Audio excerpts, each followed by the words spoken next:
Hello एमर्स, आज हम लोग देखेंगे केमिस्ट्री में आगे की ओर।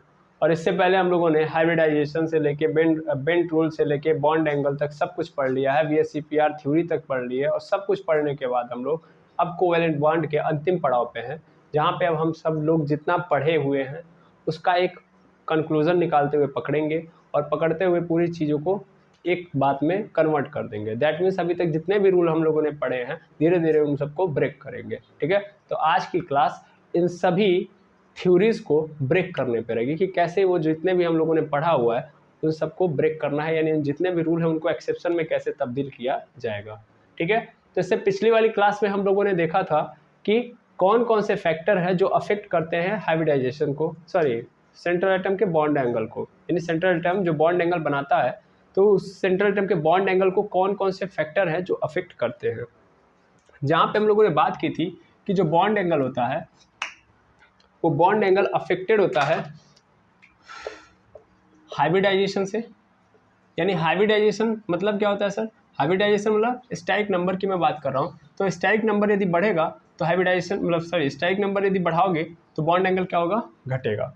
या इसको यहाँ से प्रोपोर्शनली यहाँ पे अगर लेके आना चाहते हो तो मैं लिख सकता हूँ static number is directly inverse proportional to bond angle. दूसरी बात हम लोगों ने देखी थी कि अगर सेंट्रल एटम का इलेक्ट्रोनेगेटिविटी बढ़ता है, इन सेंट्रल एटम है इसकी इलेक्ट्रोनेगेटिविटी बढ़ रही है, तो इसका मतलब बॉन्ड एंगल भी क्या होगा? बढ़ेगा। यानी electronegativity of central atom is directly proportional to bond angle.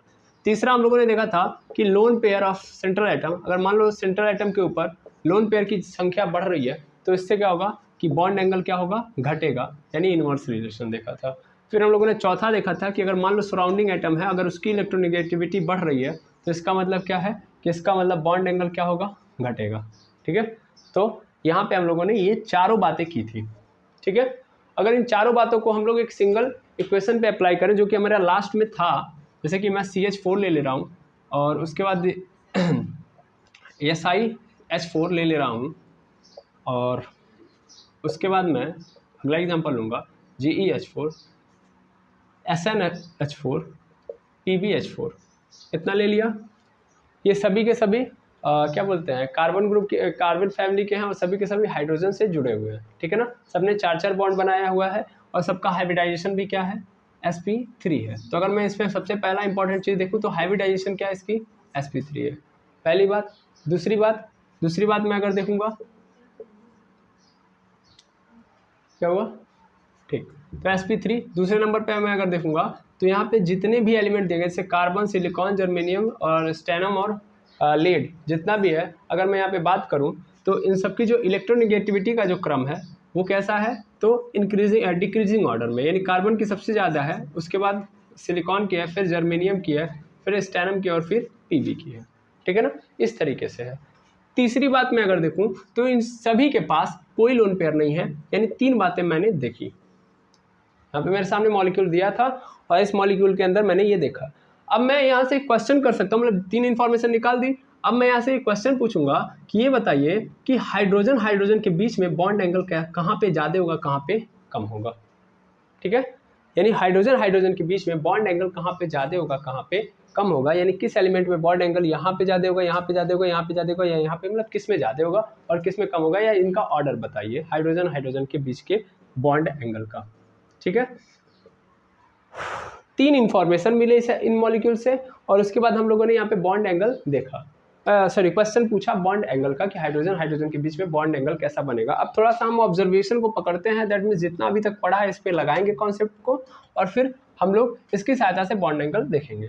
ठीक है, तो अगर मैं यहाँ पे बात करूँ कार्बन हाइड्रोजन के बीच में तो सब ऐसे ही बनाएंगे, सब ऐसे ही बना रहे होंगे। नॉर्मली मैं मान लेता हूँ कि सब ऐसे इसी तरीके से बना रहे हैं, यहाँ पे, यहाँ पे, यहाँ पे। मतलब इनका अगर मैं स्ट्रक्चर देखूँ तो कुछ इस तरीके से हमको नज़र आएगा। और यहाँ पे SN, यहाँ पे PB, यहाँ पे H। ठीक है, अब मैं अगर यहाँ पे बात करूँ इन कॉन्सेप्ट को लेके जो अभी हम लोगों ने पिछले क्लास में देखा था, तो पिछले क्लास में हम लोगों ने जब देखा था तो यहाँ पे हम लोगों ने पढ़ा हुआ है कि बॉन्ड एंगल जो होता है इन लोगों से इफेक्टेड होता है। अगर मैं देखूँ तो इसमें से कौन सी ऐसी प्रॉपर्टी है जिन पे फॉलो कर रही है, तो सबसे पहला है स्टेरिक नंबर वाला कि स्टेरिक नंबर यदि बढ़ाओगे तो बॉन्ड एंगल घटेगा। यहाँ पे अगर मैं एक मॉलिक्यूल से दूसरे मॉलिक्यूल के पास जाऊँ या दूसरे मॉलिक्यूल से तीसरे मॉलिक्यूल के पास जाऊँ तो कहीं भी स्टाइक नंबर चेंज हो रहा है? बिल्कुल नहीं, क्योंकि सेम ग्रुप के हैं, तो इसलिए सभी ने कितना किया हुआ है हाइब्रिडाइजेशन? 3, यानी स्टाइक नंबर सबका क्या है? 4, सबका 4 स्टाइक नंबर है। तो भैया ये वाला तो फॉलो होगा नहीं, यानी ये फैक्टर बॉन्ड एंगल को अफेक्ट नहीं कर सकता। अगर इस आधार पे देखोगे तो सबके अंदर बॉन्ड एंगल क्या नजर आएगा? सेम, क्योंकि स्टाइक नंबर सबका सेम है, पहली बात। दूसरा, loan pair of central atom, कि अगर लोन पेयर सेंट्रल एटम का बढ़ रहा है तो मतलब क्या होना चाहिए? लोन पेयर अगर बढ़ रहा होगा तो बॉन्ड एंगल भी बढ़ेगा। यहाँ पे लोन पेयर देखा जाए तो सबके पास 0 है ना, तो किसी के पास भी, सॉरी यहाँ पे इन्वर्स रिलेशन होगा, ये तो इलेक्ट्रोनेगेटिव है, लोन पेयर की बात यहाँ पे हो रही है, तो लोन पेयर वाला यहाँ पे है। लोन पेयर अगर सेंट्रल एटम का मैं क्या करूँगा? बढ़ाऊंगा तो बॉन्ड एंगल क्या होगा? घटेगा, क्योंकि रिपेल करेगा तो नीचे आएगा। तो यहाँ पे देखूँ तो सबका लोन पेयर क्या है? 0 है, तो इसका मतलब लोन पेयर वाला भी कॉन्सेप्ट नहीं लगेगा, यानी ये भी खत्म। तीसरे नंबर पे, जो पहले मेरा दूसरा पे है उसको तीसरे पे लाके रखता हूँ, यहाँ पे लिखा गया कि electronegativity of central atom is directly proportional to bond angle, यानी अगर हम लोग सेंट्रल एटम की इलेक्ट्रोनेगेटिविटी बढ़ाएंगे तो बॉन्ड एंगल क्या होगा? बढ़ेगा, और अगर घटाएंगे, इसका मतलब कहने का मतलब है तो घटेगा, डायरेक्टली प्रोपोर्शनल है ना।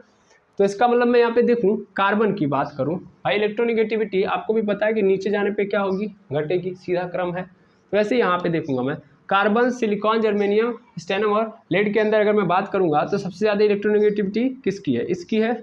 यहाँ पे इससे कम है, यहाँ से इससे कम है, यहाँ पे इससे कम है, यहाँ पे इससे कम है। तो क्या होना चाहिए? यहाँ पे होता ये कि अगर इसकी इलेक्ट्रोनेगेटिविटी ज़्यादा है तो क्या होगा? ज़्यादा से ज़्यादा इलेक्ट्रॉन यहाँ पे रहेंगे, इसके पास रहेंगे, और इसके पास रहने का मतलब यहाँ पे जो बॉन्ड एंगल बनेगा वो थोड़ा दूर बनेगा, बनेगा कि नहीं बनेगा?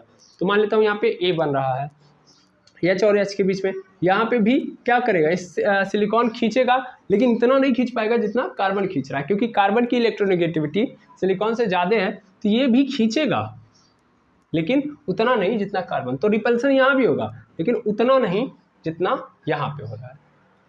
फिर यहाँ पे आओगे तो सिलिकॉन के रिस्पेक्ट में जो जर्मेनियम होगा वो भी खींचेगा, लेकिन उतना नहीं जितना सिलिकॉन खींच रहा है। तो यहाँ भी जो एंगल बनेगा, यानी यहाँ भी रिपल्सन उत्पन्न होगा, लेकिन यहाँ पे जो रिपल्सन होगा इससे कम होगा। फिर ऐसे ही मैं यहाँ पे आऊँ, यहाँ पे भी क्या होगा? खींचेगा, लेकिन उतना नहीं जितना जर्मेनियम में खींचा, और रिपल्सन यहाँ भी होगा, लेकिन उतना नहीं जितना यहाँ पे हो रहा है जर्मेनियम के केस में। और यहाँ भी इतना ही होगा, लेकिन इसकी तो बहुत कम है, तो इसलिए थोड़ा सा ही खींचेगा, तो यहाँ भी रिपल्सन होगा, लेकिन स्टेनम के कंपैरिजन में यहाँ पे बहुत कम होगा। तो अगर मैं बात करूँ bond angle between H and H, ठीक है, तो H और H के बीच में जो बॉन्ड एंगल बन रहा है वो अगर मैं यहाँ पे देखूँ तो इस केस को फॉलो होते हुए देख रहा हूँ मैं क्योंकि यहाँ पे फॉलो हो रहा है, इलेक्ट्रोनेगेटिविटी में डिफरेंस है, इसलिए ऐसा चल रहा है। तो इस आधार पे मैं बोल सकता हूँ कि जो A होगा, यानी यहाँ वाला हाइड्रोजन हाइड्रोजन के बीच में बॉन्ड एंगल, यहाँ वाले बॉन्ड एंगल से क्या होगा? ज़्यादा होगा, और यहाँ वाला इस वाले से ज़्यादा होगा, और यहाँ वाला इस वाले से ज़्यादा होगा अगले वाले से, और ये वाला अपने अगले वाले से ज़्यादा होगा। तो इस आधार पे मुझे ये दिखता हुआ नज़र आ रहा है कि नहीं आ रहा? यानी कार्बन वाले केस में जो हाइड्रोजन हाइड्रोजन, यानी कार्बन के साथ जो मॉलिक्यूल है, मतलब कार्बन ने जो मॉलिक्यूल बनाया है, उसमें हाइड्रोजन हाइड्रोजन के बीच में जो बॉन्ड एंगल बन रहा है वो सबसे ज़्यादा होगा। तो इस आधार पर मुझे ये मिल गया। किस आधार पर मैंने देखा?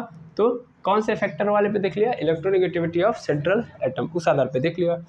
चौथा नंबर देख लो, चौथा नंबर भी फॉलो नहीं होता, क्योंकि इलेक्ट्रोनेगेटिविटी ऑफ सराउंडिंग एटम अगर बढ़ती है तो बॉन्ड एंगल घटता है। यहाँ पे जो सराउंडिंग एटम है सबके अंदर क्या है? सेम है, तो यहाँ पे तो इलेक्ट्रोनेगेटिविटी का डिफरेंस है ही नहीं। तो इन चारों में से सिंगल एक केस फॉलो किया, और उससे उस एक केस के आधार पर मैंने बता दिया कि बॉन्ड एंगल कैसा होगा, ठीक है। लेकिन जो ही आप ये लिखते हो, जब आप देखोगे तो ये क्या होगा? बिल्कुल गलत होगा। इसका कारण क्या है सर? इसका कारण ये है कि जो भी हमने अभी तक पढ़ा कि फैक्टर अफेक्ट करने वाले जो कि मतलब जितने भी लोग हैं, चाहे सराउंडिंग एटम की इलेक्ट्रोनेगेटिविटी हो, चाहे स्टेरिक नंबर हो, चाहे लोन पेयर वाली कहानी हो, चाहे इलेक्ट्रोनेगेटिविटी सराउंडिंग एटम की है, वो तभी फॉलो होगी। ये क्यों गलत है इसका कारण मैं बता रहा हूँ। जब at least one lone pair present have central atom, ठीक है ना, यानी सेंट्रल एटम के पास यदि कम से कम एक लोन पेयर है तब जाके ये फॉलो होगा, अदरवाइज ये पूरा का पूरा एक्सेप्शन के केस में नजर आएगा। यानी ये क्या बन जाएगा? कहानी एक्सेप्शन में चली जाएगी। यानी इस रूल को फॉलो होने के लिए इसने एक कंडीशन डाल दिया कि कम से कम एक लोन पेयर दो, तब जाके क्या होगा? ये कहानी होगी सही, यानी तब आप इस चीज़ को फॉलो करवा सकते हो। इसका मतलब ये गलत है, तो सही क्या है? सही ये है कि यहाँ पे सब के सब क्या होंगे? बॉन्ड एंगल हर जगह पे बराबर होंगे। यहाँ पे हर जगह बॉन्ड एंगल क्या होंगे, बराबर होंगे। इसका कारण क्या है, इसका कारण हम लोगों ने पहले भी पढ़ा हुआ है, हम लोगों ने नॉर्मली जब पढ़ा था तभी भी पढ़ा था। क्या पढ़ा था हम लोगों ने ये पढ़ा था कि अगर मान लीजिए अगर मैं देखूं कि लोन पेयर नहीं है, जब हम लोग हाइब्रिडाइजेशन की स्थिति पढ़ रहे थे जहाँ पे ज्योमेट्री एंड शेप की बात कर रहे थे हम लोग, तो वहीं पे हम लोगों ने पढ़ा था कि अगर लोन पेयर नहीं है तो सबकी ज्योमेट्री क्या होगी, सेम, और सबका शेप भी क्या होगा, सेम। तो अगर मैं sp3 की बात कर रहा हूँ, अगर लोन पेयर इसके पास नहीं है तो सभी sp3 हाइब्रिडाइजेशन, अगर सभी मॉलिक्यूल्स के सेंट्रल एटम में कोई लोन पेयर नहीं है तो सभी sp3 वालों की कैसी होती है, नॉर्मली 109 डिग्री 28 मिनट होती है ना। यानी कितना होना चाहिए, 109 डिग्री 28 मिनट होनी चाहिए जिसका भी sp3 हाइब्रिडाइजेशन होगा। लेकिन कंडीशन यही है कि उसके पास कोई लोन पेयर नहीं होना चाहिए। तो इसका मतलब सबका जो होगा H और H के बीच में बॉन्ड एंगल वो बराबर होगा। तो ऐसा नहीं कि हमको ये सोचने की भी जरूरत थी, ये हम नहीं सोचते या ये हमारे पास फैक्टर इफेक्ट वाला रिजल्ट नहीं होता तो भी हम वहाँ से कर लेते, तो हम लोगों ने ज्योमेट्री के थ्रू फाइंड आउट किया हुआ है। ठीक है, तो आई होप ये वाली कहानी समझ में आ गई कि ये फॉलो कब करना है, अदरवाइज ये एक्सेप्शन बन जाएगा। ठीक है, भाई फॉलो होगा नहीं, आपको लगेगा कि क्या है ये, तब एक्सेप्शन है। तो एक्सेप्शन तब बनेगा जब आप इसकी कंडीशन को नहीं समझोगे, जब कंडीशन समझ लोगे तो फिर एक्सेप्शन नहीं बनेगा ये। आई होप ये वाला क्वेश्चन आप लोग समझ लिए, और अब आप कभी भी फॉलो करोगे तो इसको नज़रअंदाज नहीं करोगे इस रूल को। ठीक है, अब हम लोग सेकेंड क्वेश्चन लेते हैं और सेकेंड क्वेश्चन के थ्रू इस चीज़ को अप्लाई करके देखते हैं। ठीक है, चलिए, तो हमारे पास जो सेकेंड क्वेश्चन आ रहा है वो कुछ ये है कि हमारे पास है CH3F CH2F2 CHF3। ठीक है, अब इसमें किया क्या है इसको थोड़ा सा अच्छे से देखिएगा। इसमें है ऐसा कि इस वाले को इसने एक्सप्लेन किया है, यहाँ पे F, यहाँ पे H, यहाँ पे H, यहाँ पे H, यहाँ पे फिर से देखेंगे तो यहाँ पे 2 F है, यहाँ पे 2 F, और यहाँ पे H, यहाँ पे 2 H। सिंगली यहाँ पे भी कर लो तो यहाँ पे हो जाएगा एक F, यहाँ पे एक F, यहाँ पे एक F, और यहाँ पे एक H। ठीक है, सबसे पहला इसने पूछा हुआ है कि ये बताइए बॉन्ड लेंथ के बारे में। सबसे पहला क्या बोला इसने, बॉन्ड लेंथ के बारे में बताइए। और दूसरा इसने पूछा हुआ है बॉन्ड एंगल। बॉन्ड लेंथ किसकी पूछा हुआ है, HCH की, और बॉन्ड एंगल भी किसमें पूछा हुआ है, HH। अगर मैं यहाँ पे छोड़ दूँ इस चीज़ को, मान लो ये x मान लेता हूँ, यहाँ से यहाँ तक x1 मान लेता हूँ, यहाँ से यहाँ तक x2 मान लेता हूँ, यहाँ से यहाँ तक x3। मतलब हर बार बॉन्ड एंगल पूछ रहा है आपसे, किसका, सॉरी बॉन्ड लेंथ किसका, H और C के बीच में जो बन रहा है बॉन्ड, उसकी लेंथ के बारे में पूछ रहा है कि कहाँ पे ज़्यादा बनेगा, कहाँ पे कम। पहली बात। दूसरी बात, बॉन्ड एंगल भी पूछ रहा है, लेकिन कहाँ कहाँ ध्यान दीजिएगा, H और H के बीच में। तो मान लो यहाँ पे A है, यहाँ पे B है, तो यहाँ पे तो H और H के बीच में बॉन्ड एंगल बनेगा नहीं, इसलिए मैंने इसको छोड़ दिया। तो अब क्वेश्चन में ये पूछ रहा है कि हमको बताओ कि x1 बड़ा है, x2 बड़ा है या x3, यानी उसका एक ऑर्डर लिखो, और बॉन्ड एंगल में E बड़ा है कि B बड़ा है, इसके बारे में करो। तो क्वेश्चन आई थिंक आपको समझ में आ गया होगा। बॉन्ड एंगल और बॉन्ड लेंथ पे हमको क्वेश्चन करना है। ठीक है, ठीक है, तो आप वर्क दे दीजिए इन लोगों को, फ्रैक्शन है इनका।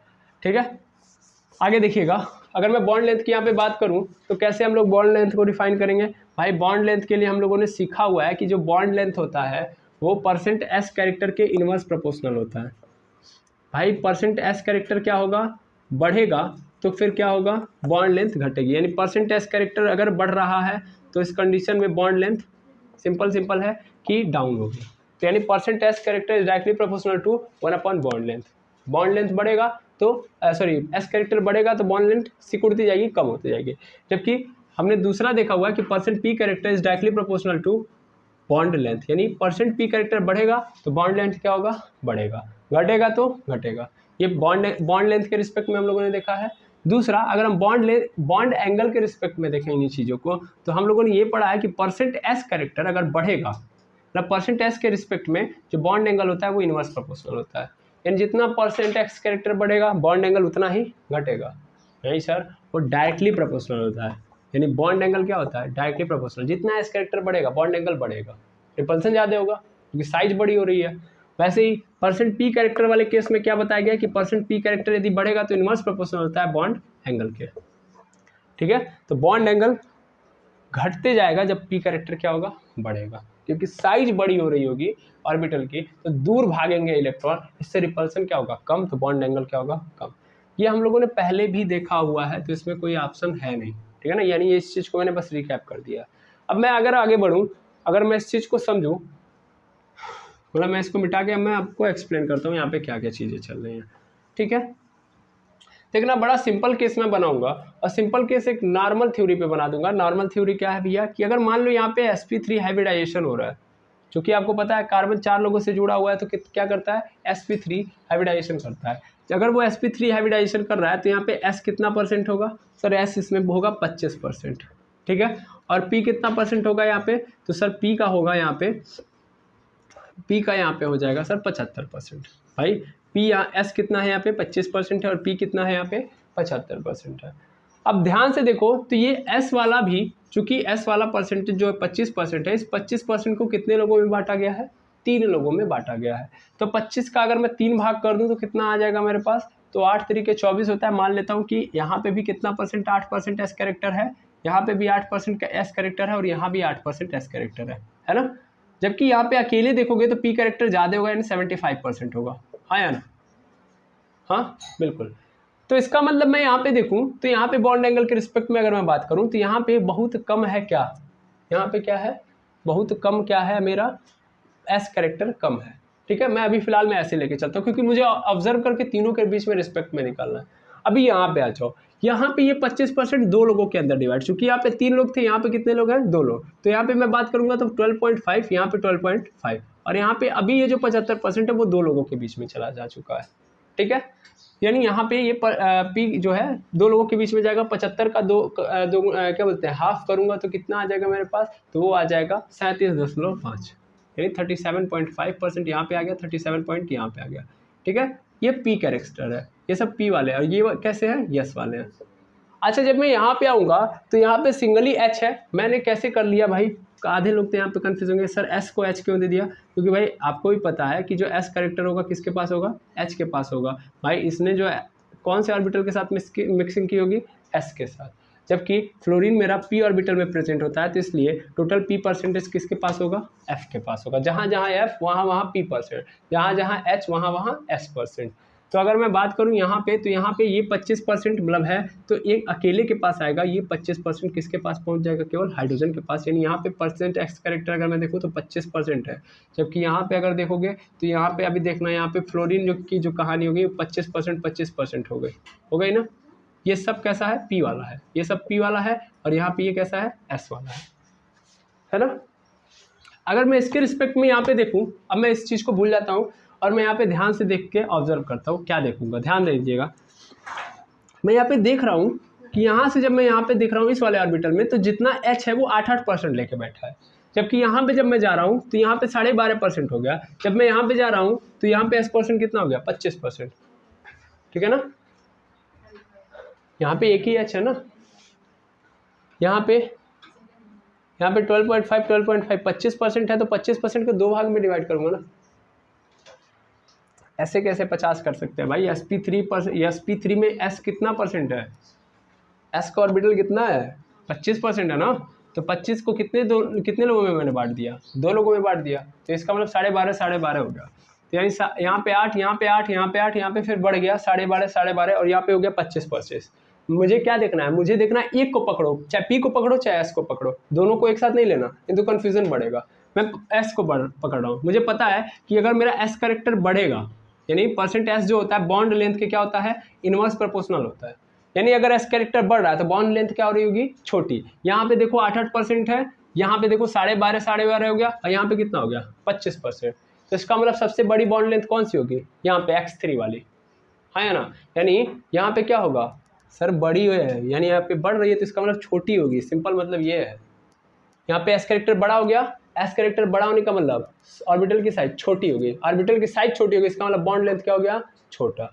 बॉन्ड लेंथ छोटा होगा कि नहीं होगा, क्योंकि ऑर्बिटल छोटा हो गया तो बहुत आसानी से क्या हो जाएगा, मिक्स हो जाएगा, सॉरी ओवरलैप कर जाएगा बहुत छोटे साइज में ही, ठीक है। जबकि यहाँ पे आओगे तो परसेंटेज कैरेक्टर घट गया, इसका मतलब थोड़ी सी साइज क्या हो गई, बढ़ गई, तो इसका मतलब बॉन्ड लेंथ यहाँ पे बढ़ गया। फिर यहाँ पे जब आओगे तो यहाँ पे और कम हो गया परसेंटेज कैरेक्टर, इसका मतलब क्या हो गया, ज़्यादा हो गया। तो सिंपली मैं यहाँ पे ये देख के बोल सकता हूँ, यहाँ पे क्या देख के बोल सकता हूँ, सिंपल कि x1 जो है बड़ा है x2 से, और x2 जो बड़ा है x3 से।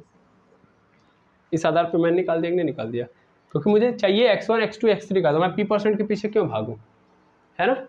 अब क्वेश्चन आता है कि मेरा बॉन्ड एंगल बिटवीन SCS, तो यहाँ पे और यहाँ पे मुझे बताना है।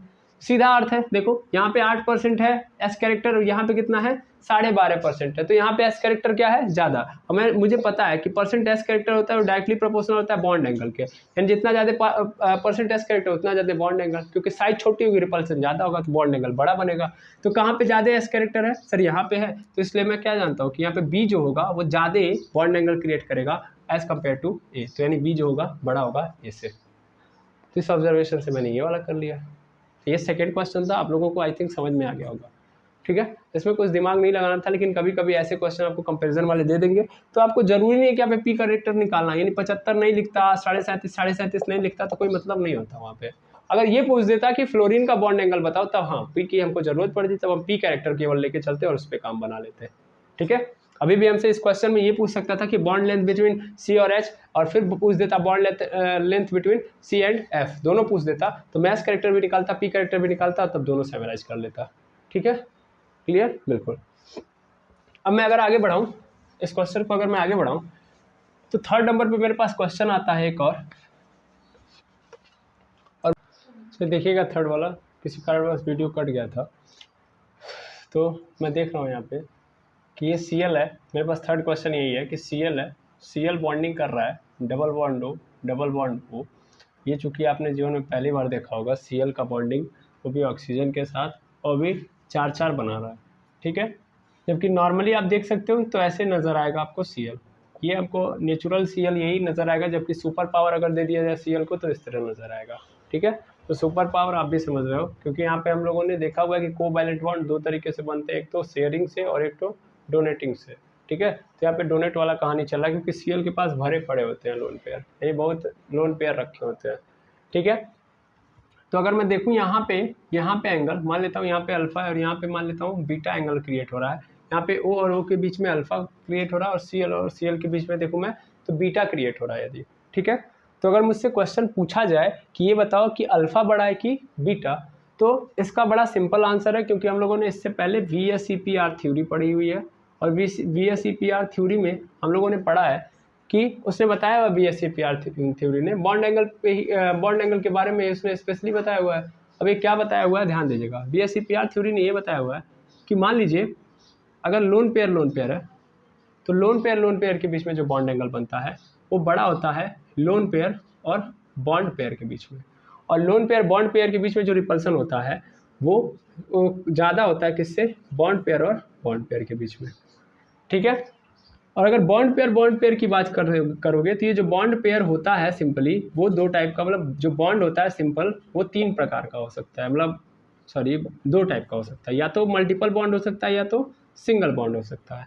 और अगर यहाँ पे अगर हम बॉन्ड के बीच में रिलेशन देखें, यहाँ तो हम लोगों ने लोन पेयर की बात की, यहाँ पे मान लीजिए अगर सेंट्रल एटम के पास लोन पेयर है, हमसे यहाँ पे क्वेश्चन में कहीं नहीं पूछ रहा है कि लोन पेयर के बीच में, मतलब यहाँ पे भी लोन पेयर है, भाई देखिएगा ये एक लोन पेयर है और एक सिंगल इलेक्ट्रॉन है, जबकि यहाँ पे एक लोन पेयर, यहाँ पे एक लोन पेयर, तो 2 लोन पेयर है। तो हमसे लोन पेयर के बीच में रिपल्सन नहीं पूछ रहा है, यहाँ पे हमसे पूछ रहा है बॉन्ड के बीच में, यानी ऑक्सीजन और ऑक्सीजन जो बॉन्ड बनाए हुए हैं यहाँ पे जो रिपल्सन है, और क्लोरीन जो बॉन्ड बनाए हुए हैं यहाँ पे जो रिपल्सन है, ठीक है। तो अगर मैं बात करूँगा यहाँ पे तो क्या क्वेश्चन बन रहा है इसको समझिएगा। अगर मैं देखूंगा यहाँ से तो ये बनता है कि मल्टीपल बॉन्ड और मल्टीपल बॉन्ड के बीच में जो रिपल्सन होता है वो ज़्यादा होता है मल्टीपल बॉन्ड और सिंगल बॉन्ड के बीच में, और मल्टीपल बॉन्ड सिंगल बॉन्ड के बीच में जो रिपल्सन होता है वो ज़्यादा होता है सिंगल बॉन्ड और सिंगल बॉन्ड के बीच में होने वाले रिपल्सन से, ठीक है। तो रिपल्सन ज़्यादा, तो हम सब ने पढ़ा हुआ है ना कि रिपल्सन यदि ज़्यादा तो रिपल्सन ज़्यादा तो बॉन्ड एंगल क्या होगा, ज़्यादा होगा। सिंपल हम लोगों ने ये देखा था, सॉरी गलत है, ये रिपल्सन ज़्यादा, ये रिपल्सन और डायरेक्टली प्रोपोर्शनल होता है बॉन्ड एंगल के, तो रिपल्सन ज़्यादा तो बॉन्ड एंगल भी क्या होगा, ज़्यादा होगा। तो इसका मतलब यहाँ पे आप समझ पा रहे हो कि मल्टीपल बॉन्ड और मल्टीपल बॉन्ड के बीच में जो बॉन्ड एंगल बनेगा वो ज़्यादा बनेगा मल्टीपल बॉन्ड और सिंगल बॉन्ड के रिस्पेक्ट में, और यहाँ पे सिंगल बॉन्ड और सिंगल बॉन्ड के रिस्पेक्ट में, ठीक है। तो इस आधार पे अगर मैं देखूँ इस थ्योरी को अपनाऊँ, क्योंकि यहाँ पे हमसे बॉन्ड के बीच में पूछ रहा है, तो इस थ्योरी को अपनाऊँ तो यहाँ पे देखो यहाँ पे मल्टीपल बॉन्ड है और यहाँ पे मल्टीपल बॉन्ड है, जबकि यहाँ पे सिंगल बॉन्ड है और यहाँ पे सिंगल बॉन्ड है। तो मल्टीपल बॉन्ड यहाँ पे सिंगल बॉन्ड। अगर इस बात को देखोगे तो यहाँ पे जो एंगल क्रिएट हो रहा है, यानी यहाँ पे अल्फा जो हो रहा है, यहाँ पे जो रिपल्सन ज़्यादा होगा तो रिपल्सन ज़्यादा होगा, तो यहाँ पे जो बॉन्ड एंगल होगा और यहाँ पे जो बॉन्ड एंगल होगा इसके रिस्पेक्ट में ये क्या होगा, ज़्यादा होगा, यानी अल्फा बड़ा होगा बीटा से, क्योंकि यहाँ पे रिपल्सन ज़्यादा है और यहाँ पे रिपल्सन कम है, तो रिपल्सन कम है तो एंगल कम होगा, यहाँ पे रिपल्सन ज़्यादा है तो एंगल ज़्यादा होगा। क्लियर है? बिल्कुल। अब मैं अगर इस बात को समझूं तो ये तो मैंने देख लिया कि ऐसा होता है, लेकिन जब हम लोगों ने ऑब्जर्व किया सिंगली तो पहली बात तो ये देखिएगा कि sp3 हाइब्रिडाइजेशन है।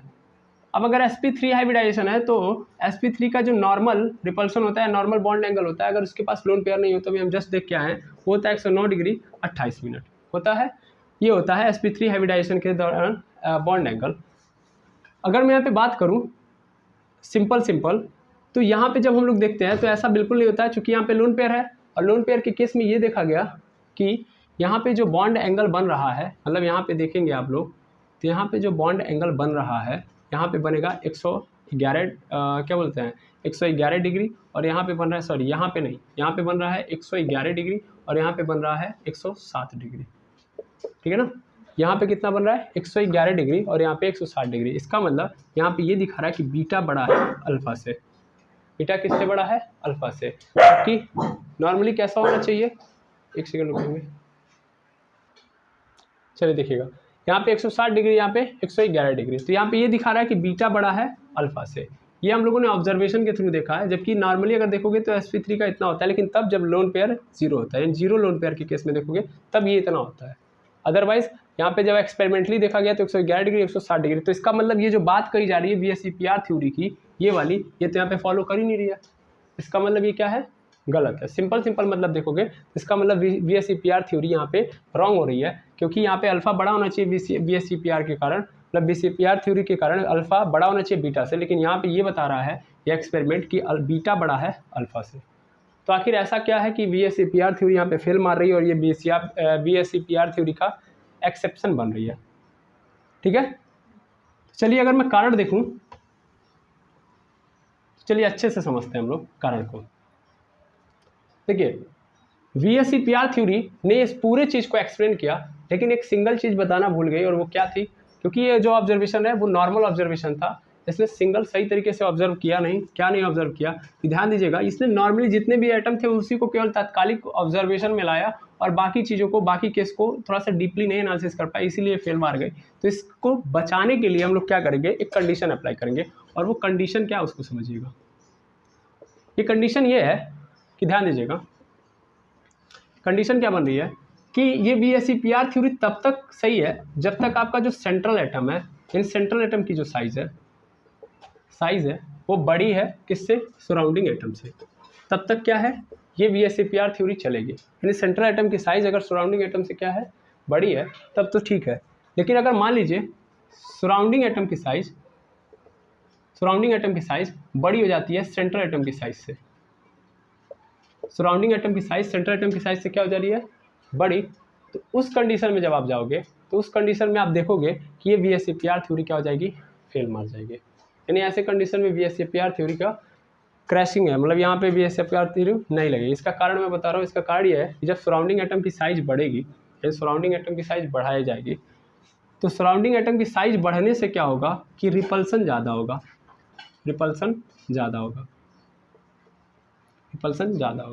और जब रिपल्सन ज़्यादा होगा तभी हम लोगों ने जस्ट देखा, तो बॉन्ड एंगल भी क्या होगा, बॉन्ड एंगल भी ज़्यादा होगा। सिंपल मतलब ये है। सर ज़्यादा कैसे होगा?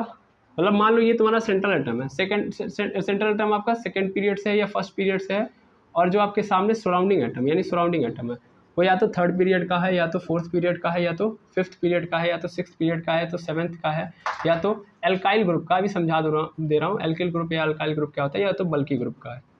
ठीक है, तो उस कंडीशन में VSEPR थ्योरी की बात नहीं मानी जाएगी, और सिंपली वहाँ पे रिपल्सन ज़्यादा होगा उसका जिसमें ये कंडीशन अप्लाई होगी। यानी सराउंडिंग एटम की साइज बड़ी, सेंट्रल एटम की साइज छोटी, तो रिपल्सन क्या हो जाएगा, ज़्यादा। अभी मैं समझा दे रहा हूँ उसका मतलब क्या है। मतलब समझिएगा, यहाँ पे सराउंडिंग एटम की साइज, मान लो ये सेंट्रल एटम है और यहाँ पे सेंट्रल एटम के चारों ओर मैंने बहुत सारे सराउंडिंग एटम डाले हुए हैं।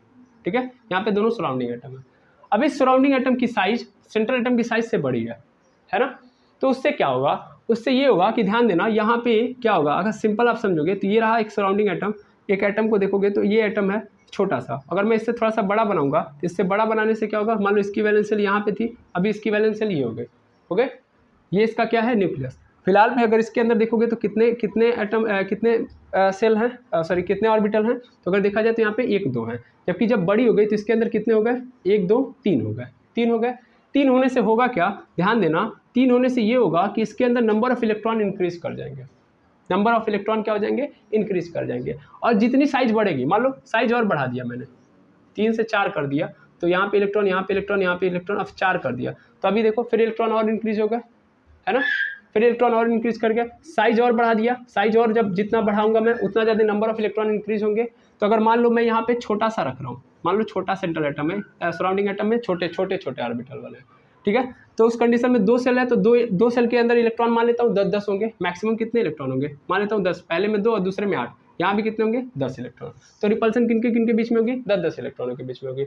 अगली बार मैंने सराउंडिंग एटम की साइज और बड़ी कर दी, ये रहा सेंट्रल एटम और सराउंडिंग एटम है मेरा ये, और सराउंडिंग एटम की साइज और बढ़ गई, अब इसके अंदर कितने ऑर्बिटल आ गए, मतलब कितने और सब सेल आ गए, 3 हो गए, तो 3 होने का मतलब कितना हो गया, अभी 18 इलेक्ट्रॉन, और यहाँ भी सराउंडिंग एटम है, तो यहाँ भी अगर देखोगे तो यहाँ पे 3 हो गए, तो यहाँ भी कितने हो गए, 18 इलेक्ट्रॉन। अब रिपल्सन किनके बीच में हो रहा है, 18 इलेक्ट्रॉन के बीच में हो रहा है, ठीक है।